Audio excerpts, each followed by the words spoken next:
ದೇವರಿಟ್ಟಿದ್ದನು. ಅಶ್ವರ್ಯ 100 ವರ್ಷ ಚೆನ್ನಾಗಿ ಆರಾಮಾಗಿದ್ದರು, ಪವಿತ್ರವಾಗಿ ಬಾಳುತ್ತಾ ಇದ್ದರು. ಪಾಪ ಬಂದಾಗ ದೇವರಿಗೆ ಅವರಿಗೆ ದೂರವಾಯಿತು, ದೇವರಿಗೆ ಅವರಿಗೆ ಸಮಾಧಾನ ಕಳೆದೋಯಿತು, ದೇವರೊಂದಿಗೆ ಮಾತಾಡೋದು ಕಡಿಮೆ ಆಯಿತು. ಇದನ್ನು ತಿರುಗಿ ಕಟ್ಟಲಿಕ್ಕೆ ನಮ್ಮಪ್ಪ ಯೇಸು ಬಂದನು ಈ ಲೋಕಕ್ಕೆ. ದೇವರೊಂದಿಗೆ ಸಮಾಧಾನ ಪಡಬೇಕು ನೀನು, ದೇವರೊಂದಿಗೆ ನೀನು ಚೆನ್ನಾಗಿರ್ಬೇಕು ನೀನು ಅಂತ ಆತನ ಈ ಲೋಕಕ್ಕೆ ಬಂದಿದ್ದಾನೆ. ಎಷ್ಟು ಜನರು ಅದನ್ನು ತಿಳ್ಕೊಂಡು ದೇವರೊಂದಿಗೆ ಸಮಾಧಾನ ಪಡ್ತಾ ಇದ್ದಾರೆ. ಆ ಸತ್ಯ ತಿಳ್ಕೊಳ್ಳುತ್ತಾ ಇಲ್ಲ ಜನರು, ಆ ಸತ್ಯವನ್ನು ಅರ್ಕೊಳ್ಳುತ್ತಾ ಇಲ್ಲ ಜನರು, ಆ ಸತ್ಯವನ್ನು ನೋಡುತ್ತಾ ಇಲ್ಲ ಜನರು.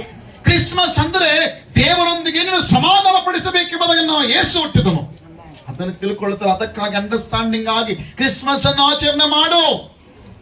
ಅಂಡರ್ಸ್ಟ್ಯಾಂಡಿಂಗ್ ಆಗಿ ನೀನೊಂದು ಹಬ್ಬವನ್ನು ಆಚರಣೆ ಮಾಡು.